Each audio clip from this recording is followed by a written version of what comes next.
We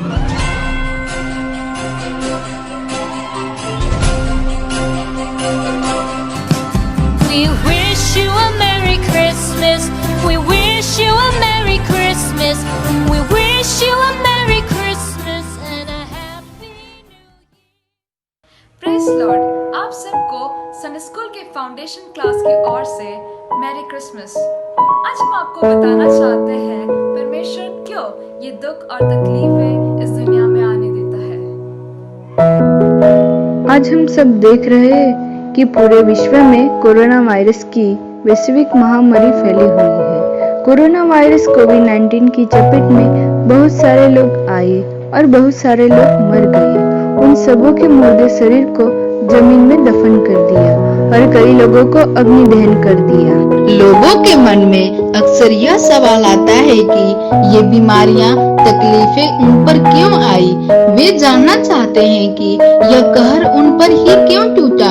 अगर यहोवा परमेश्वर सबसे ज्यादा ताकतवर और बुद्धिमान है, प्यार करने वाला और न्यायी परमेश्वर है, तो ये मुसीबतें क्यों आई। क्या यह सवाल पूछना गलत है कि परमेश्वर क्यों दुख और तकलीफों को आने देता है। कुछ लोग यह सोचते हैं कि यह सवाल पूछने का कहीं ये अर्थ नहीं होगा कि उनमें विश्वास की कमी है या फिर वे परमेश्वर की निंदा कर रहे हैं। जब हम बाइबल में पुराने नियम में देखते हैं कि यहोवा का भय मानने वाले कई वफादार लोगों ने यह किए थे। जैसे कि हबक्कुक पहला अध्याय 3 आयत में हम देखते हैं कि हबक्कुक नबी ने यहोवा से पूछा, तू मुझे अधर्म के काम क्यों दिखाता है और क्यों दुष्टता के काम देखने को विवश करता है। विनाश और उपद्रव तो मेरे सामने होते रहते हैं, झगड़ा होता है और विवाद बढ़ता जाता है। क्या यहोवा ने यह सवाल पूछने के लिए वफादार नबी हबक्कुक को डांटा? बिल्कुल नहीं। इसके बजाय परमेश्वर ने अपनी आत्मा की प्रेरणा से यह सवाल बाइबल में दर्ज करवाए, क्योंकि हबक्कुक ने यह सवाल नेक हृदय से पूछे थे। इतना ही नहीं, यहोवा ने हबक्कुक की मदद की ताकि वह मामलों की अच्छी तरह समझ सके और अपना विश्वास बढ़ा सके। यहोवा आपकी भी इसी तरह मदद करना चाहता है। जैसे कि बाइबल में पतरस की पहली पत्री 5वें अध्याय में लिखा है, अपनी सारी चिंता उस पर डाल दो, उसका तुम्हारा ध्यान है। जैसा कि वचन में लिखा है, परमेश्वर हमारा ध्यान रखता है। तो फिर इतनी दुख तकलीफें क्यों। जैसे कि यशायाह भविष्यवक्ता की पुस्तक 55 अध्याय 9वीं आयत में लिखा है कि क्योंकि मेरी और तुम्हारी गति में और मेरे और तुम्हारे विचारों में आकाश और पृथ्वी का अंतर है। जैसे कि यह वचन में हम देखते हैं कि मनुष्य और परमेश्वर के विचारों में बहुत अंतर है। तो दुनिया में जो कुछ हो रहा है उसके लिए कौन कसूरवार हो सकता है। आज इस दुनिया पर असल में शैतान इब्लिस की हुकूमत है। जैसे कि यूहन्ना की पहली पत्री 5वां अध्याय 19 आयत में देखते हैं कि हम जानते हैं कि हम परमेश्वर से है और सारा संसार दुष्ट शैतान के वश में पड़ा है। जैसे ही यह वचन में लिखा है, सारा संसार शैतान के वश में पड़ा है। प्रकाशित वाक्य 12वां अध्याय 9वीं आयत में देखते हैं कि शैतान संसार को भरमा रहा है। शैतान की रग रग में नफरत है, इसलिए यह दुनिया भी उसकी मुट्ठी में है। वह भी नफरत से भरी एक दुनिया है। यह पहली वजह है कि दुनिया में इतनी दुख तकलीफ है। मनुष्य की दुख तकलीफों की दूसरी वजह पाप है। उत्पत्ति के 2 और 3 अध्याय में हम देखते हैं कि परमेश्वर ने सबसे पहला मनुष्य आदम को बनाया, फिर उसकी पत्नी हवा को बनाया। परमेश्वर ने आदम और हवा को यह आज्ञा दी थी कि भले और बुरे ज्ञान का वृक्ष है, उसका फल तुम नहीं खा सकते।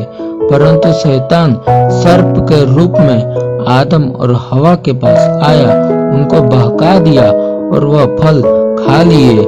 इसी तरह पृथ्वी पर पाप बढ़ गया। अगर दुख तकलीफ हमारे जीवन में आते हैं तो परमेश्वर ने किसी वजह से दुख तकलीफ रहने दी है। वह जानकर हमें कितनी राहत मिलती है कि परमेश्वर इंसान पर तकलीफ नहीं लाता है। दुनिया में जो युद्ध और अपराध होते हैं और लोगों पर जो जुल्म ढाए जाते हैं, उनके लिए परमेश्वर जिम्मेदार नहीं है।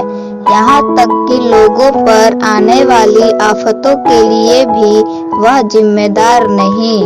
तो अब हमें यह जानने की जरूरत है कि यहोवा चाहे दुखों के लिए जिम्मेदार ना हो, फिर भी वह क्यों रहने देता है। अगर वह सर्वशक्तिमान है तो इसका मतलब यह है कि परमेश्वर के पास दुखों का समाप्त करने की ताकत है, तो फिर वह ऐसा क्यों नहीं करता।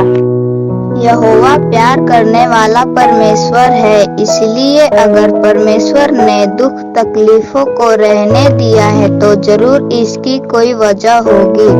यहोवा ने इतनी देर तक दुख तकलीफों को क्यों रहने दिया, इतने लंबे अरसे तक रहने की क्यों इजाजत दी है। मनुष्य ने विज्ञान और दूसरे क्षेत्रों में काफी तरक्की भी की है, मगर हालात सुधरने के बजाय बिगड़ते चले गए। नाइंसाफी, गरीबी, अपराध, युद्ध और ऐसी कई समस्याएं बढ़ती चली जा रही हैं।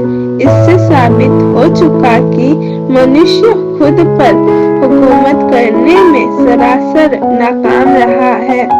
परमेश्वर ने जब मनुष्य को बनाया तो उसे अपनी मर्जी का मालिक बनाया था। आप जान सकते हैं कि आजाद मर्जी का यह तोहफा कितना कीमती है। परमेश्वर ने बहुत से ऐसे जीव जंतु भी बनाए हैं जो सहन बुद्धि या स्वभाव से सिर्फ वही करते हैं जिसके लिए उन्हें बनाया गया है। आप चाहे तो अपने इस लाजवाब तोहफे का सबसे बेहतरीन इस्तेमाल कर सकते हैं। फैसला आपके हाथ में है। आप भी उन लाखों में एक हो सकते हैं जिन्होंने यहोवा के साथ होने का चुनाव किया है। क्या आप वह उन लाखों में से एक होना चाहते हैं? हाँ, तो फिर इसलिए हमें क्या करना होगा?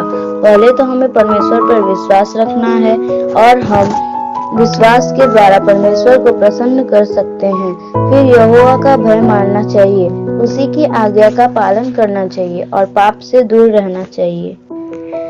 जैसे कि रोमियो 6 अध्याय 23 वाक्य में लिखा है, क्योंकि पाप की मजदूरी मृत्यु है, परंतु परमेश्वर का वरदान हमारे प्रभु यीशु मसीह में अनंत जीवन है।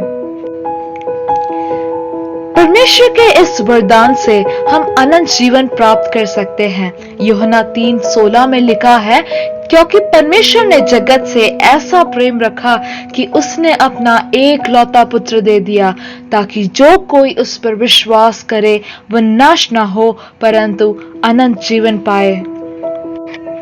यह दुख और क्लेश जो हम इन संसार में अनुभव करते हैं, यह क्षणिक है। परमेश्वर हमसे बहुत प्यार करता है। यही वजह है कि उन्होंने हमारे लिए अपना बेटा दे दिया। पाप के कारण हमें अनंत मृत्यु और कष्टों का सामना करना पड़ा, लेकिन परमेश्वर की अद्भुत कृपा और हमें पापों से छुड़ाने वाले क्रूस के लिए धन्यवाद। इस संसार के कष्ट अस्थायी है, लेकिन जो इनाम परमेश्वर ने हमारे लिए रखा है वो शाश्वत है। विश्वास रखो कि वह हर चीज में नियंत्रण करता है। आमीन।